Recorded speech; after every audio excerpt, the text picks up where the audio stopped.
संसार में जब कोई तुम्हारा ना होवे, दुनिया साथ छोड़ देवे, तब घबराना मत, न परेशान होना, न चिंता में पड़ना। हम भारत के लोगों से कहेंगे, भैया जो जबलपुर के पागल यहां कथा सुन रहे, मेरे पागलों, मेरी प्रार्थना है दुनिया तुमको ठुकरा दे तो तुम हीन मत समझना, तुम अपने आप का मन मलिन मत करना, चले आना गोविंद के दर पर, ये मुस्कुराकर तुमको गले लगाएंगे। हमारे ठाकुर सबको गले लगाते, जिनका कोई नहीं उनके तो रघुनाथ जी, उनके तो ठाकुर है। भैया ठाकुर के अलावा भला कौन हमारा, भगवान के अलावा। लेकिन डूब जाओ इनमें। अभी तो हम केवल और केवल भगवान के बनने का नाटक कर रहे। विचार करो, जिस दिन भगवान के हो जाएंगे, भगवान क्या कहेंगे। इस संसार में जब सब जगह से थक जाना, तब हमारी गोविंद की गली में आ जाना।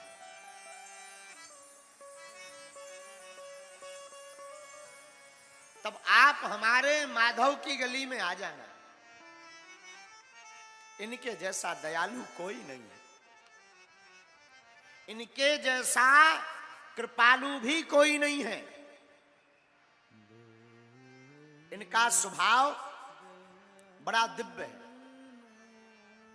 इनकी लीला, ये फिर जात पात नहीं देखते, छोटा बड़ा नहीं देखते, ये तो भक्त का भाव देखते हैं। हम आपको एक कथा सुनाते हैं, आप सुनकर चौंकेंगे। भक्तमाल में एक गणिका की कथा आती है, बेश्या की। गणिका का मतलब बेश्या। भक्तमाल में एक चरित्र आता है श्री बारमुखी जी का। एक गणिका थी बारमुखी, जो तन बेचने का काम करती थी, बड़ी सुंदर, बड़ी खूबसूरत, लेकिन भगवान का भजन बिल्कुल नहीं करती। एक बार गणिका के ऊपर कृपा हुई, बहुत से महात्मा गणिका के मकान के बाहर डेरा डाल लिए, बट वृक्ष के नीचे। गणिका के अंदर संतों को देखकर भाव जगा। देखो, हमसे एक व्यक्ति कह रहे थे, महाराज जी संतों के पास जाने से क्या होता। हमने कहा, भैया कुछ होवे या ना होवे, पर संतों के भजन को देखकर अपने हृदय में स्वतः ही भगवान की भक्ति जग जाती है। आहा, उस गणिका ने देखा सब महात्मा भगवान का भजन कर रहे, हमने अपना जीवन व्यर्था गमाया, वासना में लिप्त होकर गवाया, तन को बेचा, भगवान का नाम नहीं जपा। आंखों से आंसू भरकर रोने लगी, सोचने लगी जब तक हमारा तन सुंदर है तब तक तो संसार के लोग हमें मानेंगे, उसके बाद हमारा क्या होगा।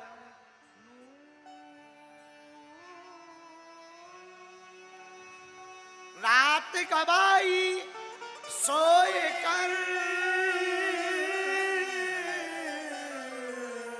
दिवस गवाया खाए। भैया जो भगवान का भजन नहीं करते, उनका हाल गणिका जैसा ही है। रात तो सोकर गवाई, दिन खा पी कर गवाया। रात गवाई सोए कर, दिवस गवाया खाए। हीरा जन्म अनमोल था, कौड़ी बदले जाए। बड़ा अनमोल जीवन था भगवान के भजन के लिए, पर बेफिजूली में बर्बाद कर दिया, किसी काम का नहीं रहा। और ये संसार जब तक जेब गरम है, तन पर खूबसूरती है, तब तक ये संसार तुम्हारा है।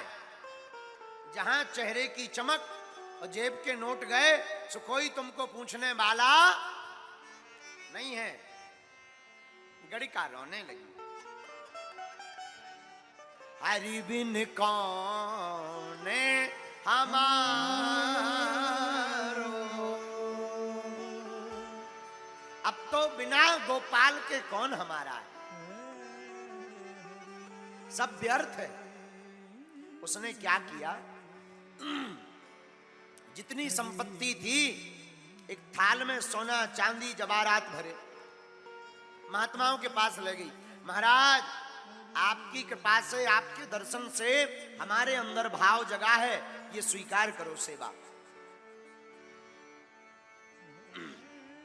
महात्माओं ने परिचय पूछा, कौन हो तुम? नीचे मूड डालकर, सिर डालकर बोली, महाराज हमारा परिचय मत दो, मैं बड़ी पापनी हूं, घोर पापनी, बेस्या हूं। महाराज मैं इतनी पापनी हूं, बाहर से तो मैं ठीक दिखाई पड़ रही, पर महाराज मैं इतनी पापनी हूं कि अगर मैं नरक में भी जाऊं तो नरक के जीव भी मुझसे घृणा करेंगे। मैं इतनी पापनी हूं, आप हमारा परिचय मत पूछो, आप तो हमारी सेवा स्वीकार करें। महात्मा नाराज हो गए, गड़िका का संपत्ति हम नहीं लेते, जाओ हटो यहां से। और सुनो, मुंह मत दिखाना, तुम्हें भगवान ने ये तन बेचने के लिए नहीं दिया, भगवान ने ये खूबसूरत तन परमात्मा को रिझाने के लिए दिया था, और तुमने 2 कौड़ी के कामी पुरुषों में सब बर्बाद कर दिया। वासना में डूबी रही, कामी पुरुषों का संग किया, अब तुम्हारा कोई नहीं है। गड़िका रोने लगी, आंखों में आंसू भरकर बोली, महाराज अगर गंगा नदी ही हमको त्याज्य कर देगी तो हमारा भला कैसे होगा? गुरु ही हमको त्याग देंगे तो शिष्य का कल्याण कैसे होगा? आप तो दयालु हो, आप तो स्वीकार करो। महात्माओं ने स्वीकार नहीं किया। महात्मा बोले, सुनो, तुम्हें ज्यादा पड़ी हो, ये सभी सोने चांदी को ले जाकर बेच दो, एक मुकुट बना लो, और श्री रंगनाथ जी ठाकुर जी के नाप का मुकुट बनाओ, और वो मुकुट ठाकुर जी को पहनाओ, कम से कम हमारे ऊपर से बलाए तो जाए। महात्माओं ने ऐसा सोचा कि संपत्ति ले लेंगे, हम भी बर्बाद हो जाएंगे। बात भी सही है महाराज, पहले के जमाने में अनीति का धन लेने से लोग बचते थे। माताएं समझाती थीं अपने पतियों को, अनीति का धन ना आ जाए, बच्चों की बुद्धि बिगड़ जाएगी। आज के जमाने में कोई नीति का खाता ही नहीं। साधु बोले, अनीति का धन नहीं खाएंगे, ये धन खाने से सब बर्बाद हो जाता है, भजन चला जाएगा। इसलिए एक काम करो गड़िका, तुम रंगनाथ जी के लिए, भगवान के लिए मुकुट बनवाओ। अब देखना, संतों को देखकर उस गड़का के हृदय में जो भगवान के प्रति भाव जगे, उन भावों ने गड़का को निर्मल कर दिया, शुद्ध कर दिया। उसने एक मुकुट बनवाया, श्री रंगनाथ जी के मंदिर ले जाने के लिए तैयार हुई, रोज रातों भर रोई भगवान के लिए। मैं पतित हूं, पतित पावन हो तुम, मैं अगर पापनी हूं तो आप पाप हरण भी तो हो। हे नाथ, अगर आप ही हमको त्याग दोगे महात्माओं की भांति, तो कौन हमको सहारा देगा, कौन हमको ध्याएगा?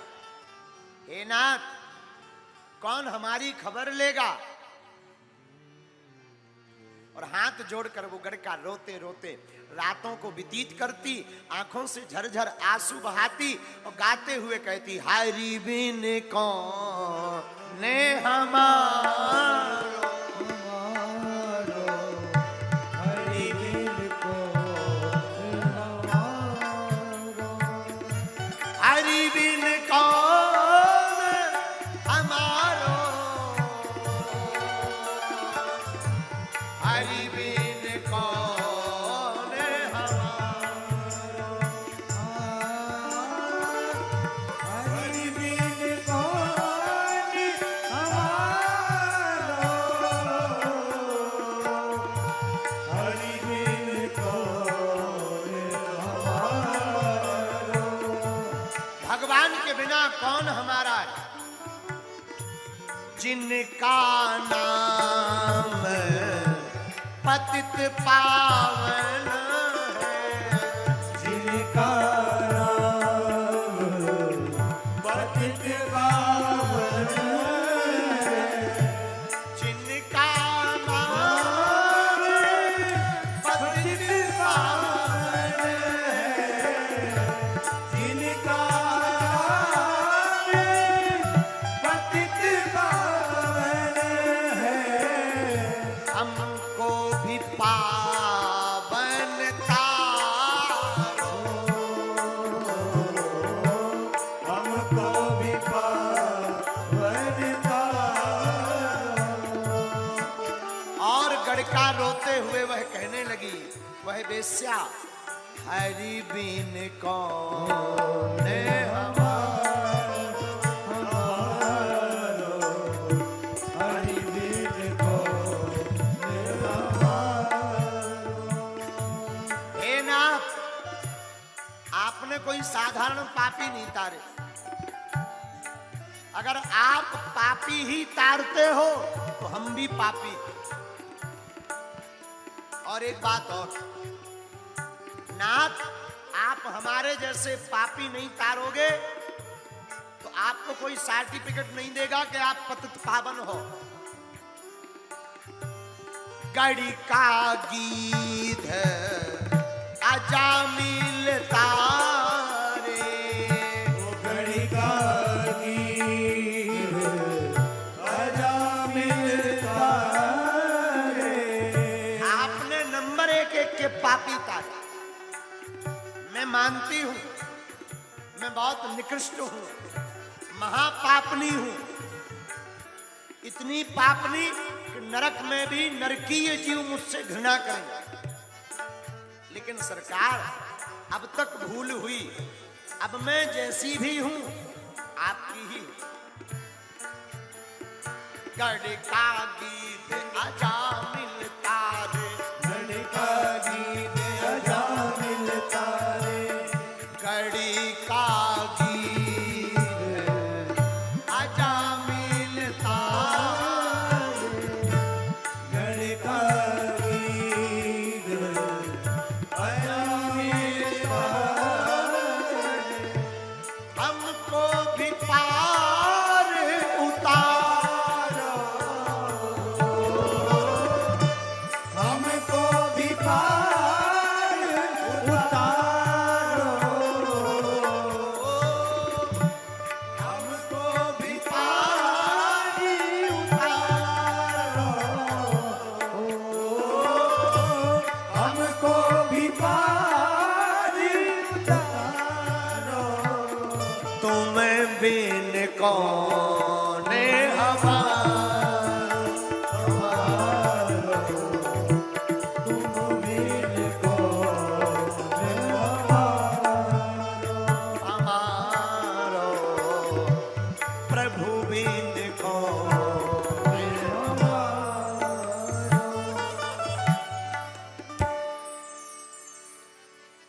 आपने बड़े बड़े पापी को तारा, हमें भी पार उतारा। महाराज जी, घटना सुनना। वो मुकुट लेकर के रंगनाथ जी के मंदिर जाने लगी, सोई सपने में भगवान ने पुजारी जी से कहा, सुनो, कल एक वेश्या गढ़ का मुकुट लेकर आएगी, उसका मुकुट तुम मत लेना, उसके हाथ से ही हमारे सिर पर रखवाना।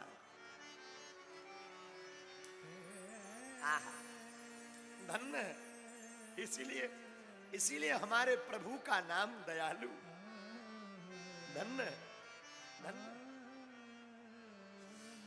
गड़िका जैसी वेश्या को भी भगवान कहते हैं।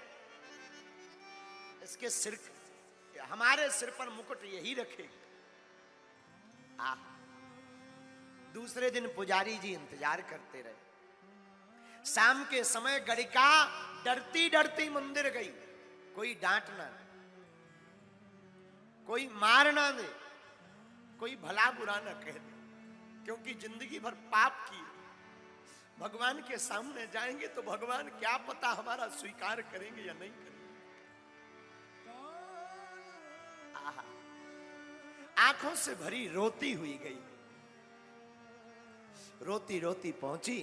पुजारी जी ने कहा, अरे अरे आइए आइए आइए, आगे आइए, हम आपका ही इंतजार कर रहे थे। चौंक गई गड़िका। हमारो इंतजार? हाँ, एक काम करो महाराज, क्षमा करना, आपसे भूल हो गई होगी। मैं तो महा नीच हूं, मैं तो महा पापनी हूं, मैं महा निकृष्ट हूं। भला आप हमारा क्यों इंतजार कर रहे थे? सरकार, हम रंगनाथ जी के लिए एक मुकुट लाए हैं। है तो ये पाप की कमाई, लेकिन स्वीकार कर लो। पुजारी जी बोले, अरे देवी जी, हमने नहीं, रंगनाथ जी ने ही स्वीकार कर लिया।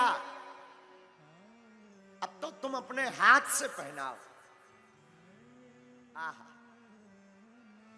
भगवान जहां विराजमान थे ठाकुर जी, वो गड़िका उस चबूतरे पर चढ़ी, रोकर के अधीर हो गई कि भला मैं ये क्या देख रही हूं, ये सब हो क्यों रहा। सोच ही रही थी।